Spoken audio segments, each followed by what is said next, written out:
ஒருத்தர் கூட மிஸ் ஆகல, எல்லாருமே வந்துட்டீங்க. உங்களுக்கு ஃபர்ஸ்ட் ரொம்ப தேங்க்ஸ். ஆக்சுவலாக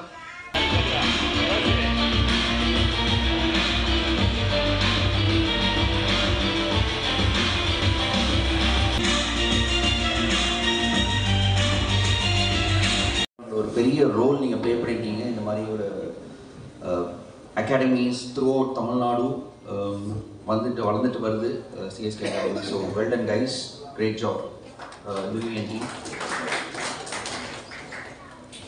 ஐ திங்க் சிஎஸ்கே பற்றி சொல்லணும்னா, சிஎஸ்கேன்றது எனக்கு வந்து நான் எப்போதுமே சிஎஸ்கே வந்து ஒரு டீமோ இல்லை ஒரு ஆஃபீஸோ ஒரு கம்பெனியோ இல்லை ஒரு ஆர்கனைசேஷன் மாதிரி பார்க்கறது. நான் எப்போதுமே அதை பார்த்தது ஒரு குடும்பமாக நான் பார்த்துருக்கேன்.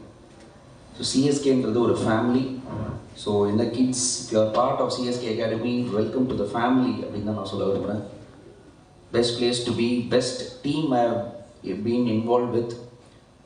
ரொம்ப நல்ல மக்கள், கிரிக்கெட் தெரிஞ்சவங்க, அறிஞ்சவங்க. ஐ திங்க் ரொம்ப வருஷமாக இப்போ சிஎஸ்கேவோட parent company India cements, I think 1960s I think probably cricket support பண்ண ஆரம்பித்தாங்க. ஸோ கிரிக்கெட்னா என்ன, கிரிக்கெட்டில் எப்படி ஒரு பிளேயரை உருவாக்கணும், என்ன ஃபெசிலிட்டிஸ் தேவை, இன்ஃப்ராஸ்ட்ரக்சர், கோச்சஸ், ட்ரைனிங் மெத்தடாலஜி எல்லாமே ஐ திங்க் தெரிஞ்சவங்க, கிரிக்கெட் தெரிஞ்சவங்க. தெர் இஸ் அ ரீசன் ஏன் சென்னை சூப்பர் கிங்ஸ் ஒரு franchise 5 time title winners, champion side, one of the best franchise in the world. ஏன்னா அதுக்கு பின்னாடி இருக்கிற மக்கள் I think they know cricket, they know the game.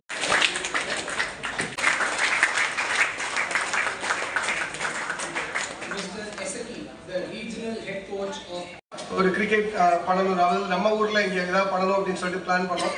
So எல்லாமே ready பண்ணிகிட்டே இருந்தோம். அப்புறம் அப்படியே சிஎஸ்கே வந்தாங்க. First of all thanks. நான் சொன்ன மாதிரி ரொம்ப நல்லா இருக்கு. என் மதுரை வந்து கல்வி சிஎஸ்கே அகாடமி தொடங்கி வைக்கிறதுல எனக்கு மிகவும் ஒரு ரொம்ப சந்தோஷம், நல்ல விஷயம். 12வது சிஎஸ்கே அகாடமி தமிழ்நாடுல இருக்கிற ஒவ்வொரு ஊர்லயும் 3 முடுக்குல இருக்கிற ஒளிஞ்சிருக்கிற ஒரு டேலண்ட்ஸ், திறமைகளை ஆனா ஒரு நெக்ஸ்ட் லெவலுக்கு எடுத்து போறதுக்கான ஒரு வாய்ப்பு, நல்ல இன்ஃப்ராஸ்ட்ரக்சர், நல்ல ஃபெசிலிட்டிஸ், நல்ல கோச்சஸ் எல்லாமே அமைச்சு தராங்க சென்னை சூப்பர் கிங்ஸ் மாதிரி ஒரு பிராண்டோட இன்வால்வா இருக்கிறது இந்த கிட்ஸுக்கெல்லாம் ஒரு பெரிய பெரிய ஒரு ஆப்பர்ச்சுனிட்டி அப்படின்னு நான் நினைக்கிறேன். கூடி விரைவிலேயே இந்த மாதிரி ஃபெசிலிட்டிஸ் வர்றதுனால மதுரையிலேருந்து ஒரு நல்ல கிரிக்கெட்டர் மிகவும் வளர்ந்து அடுத்து சிஎஸ்கேக்கே விளையாடி, ஐபிஎல் விளையாடி, அடுத்த லெவல் இந்தியாவுக்கும் விளையாடினா அதுதான் ஒரு உண்மையான வெற்றி. அந்த நாள் இன்னும் வெகு தூரத்துல இல்லை அப்படின்னு நான் நினைக்கிறேன். தொடர்ந்து நல்லா இடம் கிடைக்காது,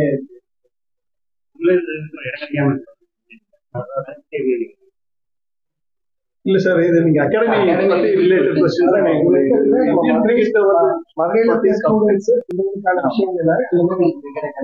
இல்ல, அது யாராலையும் ஆன்சர் பண்ண முடியாது. ஆமா, யாராலையும் ஆன்சர் பண்ண முடியாது. இல்ல சார், இப்ப உள்ள இளைஞர்கள் எப்ப வளர்க்கிறேன் செல்போன் யூஸ் பண்ணிருக்கேன். ஒரு இளைஞர் என்ன சொல்றீங்க சார்? அதுக்குமே என்ன சொல்றது?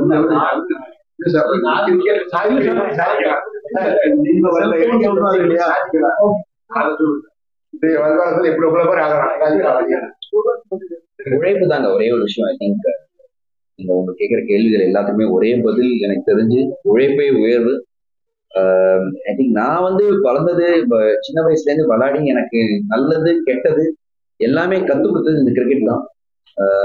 ஐ திங்க் நீங்க ஒரு ஸ்போர்ட் எடுத்துட்டீங்கனாலே உங்க வாழ்க்கையில வேல்யூஸ் அப்படின்றது டெஃபினட்டா ஆட்டோமேட்டிக்கா வரும். வெற்றி தோல்வி அதை எப்படி நீங்க சமமா வாழ்க்கையில நீங்க எடுக்கிறீங்க, வளர்றீங்க அப்படின்றதுதான். நான் எப்போதுமே வந்து கோச்சிங்கையும் சொல்றது ஒண்ணுதான், வாழ்க்கையில செட் பேக் அப்படின்றதே கிடையாது, ஃபீட்பேக் அப்படிதான். ஃபெயிலியர்னா அதுல இருந்து ஃபீட்பேக் எடுத்துட்டு முன்னாடி போயிட்டே இருங்க. நல்லது நடந்ததுன்னா ஓகே, அதுல என்ன பண்ணீங்களோ அதையே திருப்பி பண்ணுங்க. ஃபெயிலியர் நடந்ததுன்னா ஃபீட்பேக் எடுத்துட்டு முன்னேறுங்க. அவ்வளவுதான். அதுதான் நான் எல்லாருக்குமே சொல்ல விரும்புறேன். ஸோ அது வந்து ஒரு பெரிய ஒரு விஷயம். ஐ திங்க் கிரிக்கெட் எனக்கு நிறைய கற்றுக் கொடுத்துருக்கு. ஸோ இதான் நான் சொல்ல விரும்புறேன். ஐ திங்க் நீங்க எத்தனையுமே வாழ்க்கையில முன்னேறணும்னா ஃபுல் கமிட்மெண்ட் தேவை அண்ட் உழைப்பு டெஃபினட்டா தேவை. உழைப்பே உயர்வு.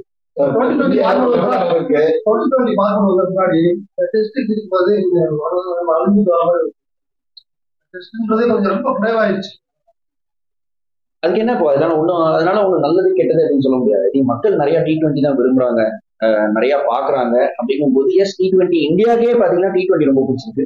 இப்போ ஒரு இங்கிலாந்து, ஆஸ்திரேலியா அந்த மாதிரி எல்லாம் எடுத்தீங்கன்னா அவங்களுக்கு டெஸ்ட் கிரிக்கெட் இன்னும் கூட நிறைய பிடிச்சிருக்கு. மக்கள் வந்து ஃபுல்லா ஒரு நாள் ஃபுல்லா உட்காந்து பாக்குற பொறுமை இருக்கு, அவங்க அதை நிறைய வரவேற்கிறாங்க. பட் இந்தியா பாத்தீங்கன்னா I think more and more T20 கிரிக்கெட்டை நோக்கி போயிட்டு இருக்கு. ஏன்னா மக்களுக்கு தான் நம்ம நான் எதுவும் சொல்றது இல்லை. நீங்க சொல்றதா, மக்கள் வந்து அதை விரும்புறாங்க, நிறைய பாக்குறாங்க. ஈவினிங் 7 மணிக்கு வந்து டிவியை பார்த்து போட்டு ஒரு மேட்ச் பார்க்க முடியுது. 10 மணிக்குள்ள முடிஞ்சிருது. ஒரு டெஸ்ட் மேட்ச் நடுவில் மண்டே அன்னைக்கு, செவ்வாய்க்கிழமை அன்னைக்கு 9ல இருந்து 5 மணி யாருக்கு நேரம் போய் பாக்குறது? இதுதான் ஒரு காரணம்னு நினைக்கிறேன். வேற எந்த ரீசனும் இல்லை. ஸ்பான்சர்ஸ் நிறைய வராங்க, விரும்புறாங்க. கிரிக்கெட்ன்றது ஒரு இண்டஸ்ட்ரி. எண்ட் ஆஃப் த டே நீங்க வந்து அது ஒரு நிறைய பேருக்கு ஒரு வேலை வாய்ப்பு தருது. நிறைய கமர்ஷியலா உள்ள வர வர அது ஒரு இண்டஸ்ட்ரி ஆகிட்டு வருது. ஸோ இண்டஸ்ட்ரி எங்க கமர்ஷியலா வயபிளா இருக்கோ அங்கதான் அதுதான் பண்றாங்க. ஸோ T20 கிரிக்கெட்ன்றது அதுவும் ஒரு ஃபார்மேட் தான்.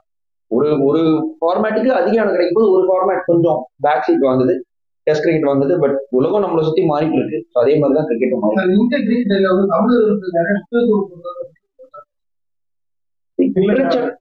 அதை பத்தி தான் சொல்லிட்டோம் இல்லையா? அதை பத்தி நம்ம கமெண்ட் பண்ண முடியாது. நாங்க அதுல இப்போ ஒன்றே கிடையாது இல்லையா? கோச்சிங் ரிலேட்டட் क्वेश्चन ஏதாச்சும் கேட்கணும்னா மதுரை ஸ்டூடெண்ட்ஸ் பத்தி, மதுரை ஸ்டூடெண்ட்ஸோட மதுரையோட கிரிக்கெட் வளர்ச்சியை பத்தி, அதோட சிஎஸ்ஏயோட மதுரைக்கு வந்து இதுதான் ஃபர்ஸ்ட் சிஎஸ்ஏ கிரிக்கெட்ன்றது வந்து இதுதான் நல்ல கிரிக்கெட் 3 இயர்ஸ் இப்போ வச்சிருக்கோம். 6 இயர்ஸ் 23 இயர்ஸ் வச்சிருக்கோம். சரிங்களா? ஸோ வந்துட்டு கல்வி ஸ்கூல் மட்டும் இல்லை, அவுட் சைடர்ஸும் வந்து இந்த அகாடமியில ஜாயின் பண்ணி விளையாடலாம். இதுல விளையாடி வந்துட்டு பேசிக்கலா நாங்க பார்த்தது வந்து இந்த கிராஸ் ரூட் லெவல் சொல்றாங்க இல்லையா? இப்போ ஆரம்பிக்கிறாங்க, கிரிக்கெட் ஆரம்பிக்கிறாங்களோ அவங்க தான் டார்கெட் பண்ணி அவங்கள மேலே எடுத்துக்கான ஒரு அகாடமி தான் இது. அகாடமி ஜாயின் பண்ணி விளையாட என்ட்ரி ஃபீ வந்து 5 டேஸ்க்கு வந்து 4,900, 2 டேஸ்க்கு 3,000 rupees. இன்னொரு ஆப்பர்ச்சுனிட்டி என்னன்னா, ஃபார் எக்ஸாம்பிள் இப்போ மற்ற ஸ்கூல் ஸ்டூடெண்ட்ஸும் இங்க வரலாம். சரௌண்டிங்ல இருக்க எல்லா டிஸ்ட்ரிக்ட்ல இருக்க எல்லா ஸ்டூடெண்ட்ஸும் இப்போ நீங்க நல்லா கவனிச்சிருக்கீங்க. நம்ம சோழவந்தான்லயோ பக்கத்துல திருநெல்வேலியோ உளிப்பாளத்திலயோ பாத்தீங்கன்னா ஒரு 19-20 வயசுல ஸ்கூல் ட்ராப் அவுட் ஆகி, காலேஜ் ட்ராப் அவுட் ஆகி, பட் நல்ல கிரிக்கெட்டா இருக்காரு. பட் ஃபர்தரா அவரால் எதுவுமே போக முடியாது. அப்படிப்பட்டவங்க இங்க வந்து விளையாடுறப்ப நாங்கள் ஐடென்டிஃபை பண்ணோம்னா நீங்க நிறைய டிஎன்பியில நிறைய ஆப்பர்ச்சுனிட்டி கிடைக்குது ஆக்சுவலா ஃபுல்லா. அந்த மாதிரி அவங்களும் ஒரு லைன் லைஃப்ல வந்து அடுத்த லெவல் போறதுக்கு இது ஒரு பெரிய ஆப்பர்ச்சுனிட்டியா இருக்கும். அது மாதிரி நம்ம டிஸ்ட்ரிக்ட்ல வந்து பாத்தீங்கன்னா இந்த மாதிரி டர்ஃப் கிரிக்கெட் கிரவுண்ட் எல்லாமே இருக்கிறதுனால இன்னைக்கு பசங்க ரொம்ப ஸ்டாண்டர்டா கிரிக்கெட் கத்துக்குருவாங்க. பட் டெஃபினட்டா ஒரு இன்டர்நேஷனல் ஸ்டாண்டர்ட்ல அவங்க கத்துக்கிறதுனால வந்து பாத்தீங்கன்னா இன் ஃபியூச்சர் டெஃபினட்டா வந்து பாத்தீங்கன்னா தமிழ்நாட்டுல இருக்கும், மதுரையில இருக்கும், நான் நீங்க கேட்கிற கேள்வி சொல்றேன், நல்ல கிரிக்கெட்டர்ஸ் கண்டிப்பா அங்க இருந்து ப்ரொடியூஸ் ஆவாங்க. ஆனா நம்ம பேசணும் இல்லையா, ஒரு 10 வருஷத்துல வந்து பாத்தீங்கன்னா ஒரு 30-40% கிரிக்கெட்டர்ஸ் வந்து கண்டிப்பா தமிழ்நாடு வந்து போவாங்க.